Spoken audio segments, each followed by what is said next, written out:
जी student, अस्सलाम वालेकुम वरहमतुल्लाहि वबरकातुहू। माय नेम इज जनाब Ahmad and I am here to teach you math class 9.2। इसका हमारे 6, 7, 8 ये 3 क्वेश्चन आज के लेक्चर में हम करेंगे। 6, 7 और 8 डाटा मैंने बना दिया है। मैं सवाल साथ साथ पढ़ता जाऊंगा ताकि आप लोगों का टाइम ज़ाया ना हो और आपको डाटा से समझाता जाऊंगा। क्वेश्चन नंबर 6 है कि the area of two similar triangles are 16 centimetre square and 25 centimetre square. जाहिर है एक स्मॉल ऑब्जेक्ट होगा, एक लार्ज ऑब्जेक्ट होगा, तो हमने दो खाने बना दिए, एक स्मॉल ऑब्जेक्ट के लिए और एक लार्ज ऑब्जेक्ट के लिए। तो स्मॉल ऑब्जेक्ट का उसने दो ऑब्जेक्ट का बता दिया कि एक की 16 सेंटीमीटर स्क्वायर है, मैंने लिख दिया A1 is equal to 16 centimetre square, और लार्ज ऑब्जेक्ट का एरिया जो है 25 सेंटीमीटर स्क्वायर है, वो लिख दिया। What is the ratio of pair of the corresponding side, और हमने साइड की कॉरस्पॉन्डिंग साइड हमने इसकी निकालनी है, तो L1 भी इसके अंदर फाइंड करना है और L2 भी हमने फाइंड करना है। तो बहुत आसान है, एज वी नो रेशियो वाला फार्मूला जो है एरिया ऑफ रेशियो जो होता है A1 by A2 is equal to L1 over L2 whole का स्क्वायर। हमने बहुत दफा ये पहले पूरी एक्सरसाइज इस तरह की है। तो वैल्यूज पुट करेंगे, A1 के अंदर 16 रख देंगे, A2 के अंदर 25 रख देंगे। जबकि ये दोनों अननोन हैं तो हम इनको एज इट इज ये लगा देंगे। तो L1 ओवर L2 हमने निकालना है, तो क्या करेंगे, स्क्वायर खत्म करने के लिए इसी का स्क्वायर रूट लेंगे और इसका भी स्क्वायर रूट लेंगे। Taking square root on both side, आप लिखेंगे taking square root on both side. ले लिया तो 16 का जो स्क्वायर रूट होता है वो 4 होता है और 25 का स्क्वायर रूट 5 होता है। इस तरह से इसके स्क्वायर रूट से इसका स्क्वायर कैंसिल हो जाएगा, L1 ओवर L2। तो ये हमारे पास जो रेशियो आ गई 4 ओवर 5 आ गई L1 ओवर L2 की। बहुत सिंपल सा सवाल था। इसके बाद नेक्स्ट सवाल है कि question number 7, the area of two similar triangles are 144 centimetre square. यहाँ पे उसी तरह से स्मॉल ऑब्जेक्ट लार्ज ऑब्जेक्ट करके हमने एरिया 144 सेंटीमीटर स्क्वायर कर दिया और area 2 81 centimetre square. If the base of the large triangle is 30, ये याद रखना है, अभी लार्ज ट्राइएंगल का उसने बताया है, तो L2 की वैल्यू हम 30 करेंगे, इसकी नहीं करेंगे। Find the corresponding base of the smaller side, तो स्मॉलर ट्राइएंगल का हमने निकालना है, तो उसको हम क्वेश्चन मार्क दे देते हैं या X लिख लेंगे। तो as we know formula, as we know A1 over A2 is equal to L1 over L2 का स्क्वायर। A1 है, A1 हमारे पास वैल्यू पुट करेंगे 144 और A2 की वैल्यू कितनी है हमारे पास 81।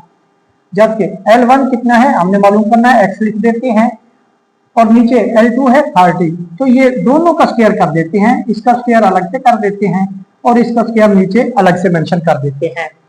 क्रॉस मल्टीप्लिकेशन करेंगे, 81 को X के साथ X2 के साथ मल्टीप्लाई कर देंगे, इज इक्वल टू 144 मल्टीप्लाई 30 का स्क्वायर 900 होता है, उसको मल्टीप्लाई करके इसके साथ मिला देंगे। 81 आके डिवाइड कर जाएगा, इधर भी 81 के साथ इसको डिवाइड कर देंगे, इधर भी 81 के साथ इसको डिवाइड कर देंगे, ये कैंसिल हो जाएगा। X2 की जो वैल्यू हमारे पास बनेगी वो बनेगी 506.25। आप कैलकुलेट कर लीजिएगा 506.25।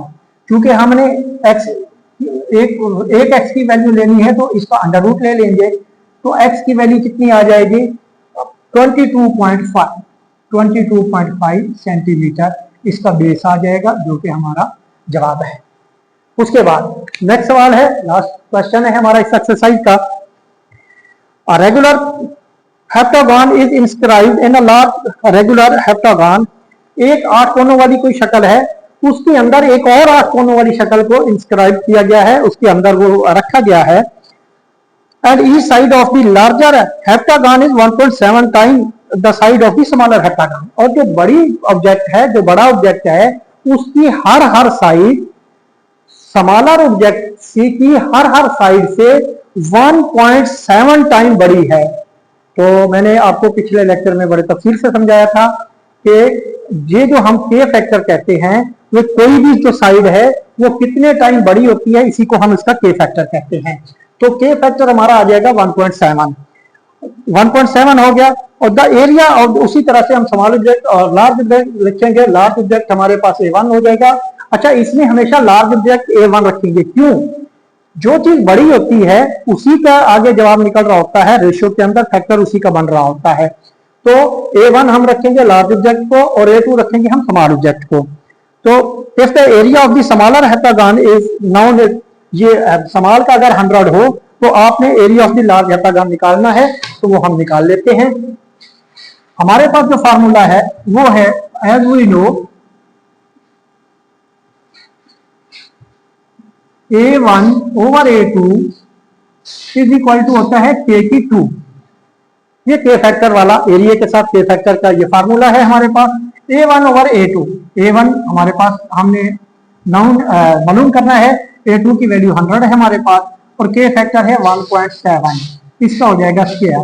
तो ये उधर जाके मल्टीप्लाई हो जाएगा, एरिया 1 इज इक्वल टू हो जाएगा 1.7 का स्क्वायर मल्टीप्लाई बाय 100, और ये 289 हो जाएगा। इसका जो स्क्वायर है 2.89 होगा, जबकि ये मल्टीप्लाई बाय 100 से होगा, तो ये 289 सेंटीमीटर स्क्वायर के अंदर इसका एरिया आ जाएगा।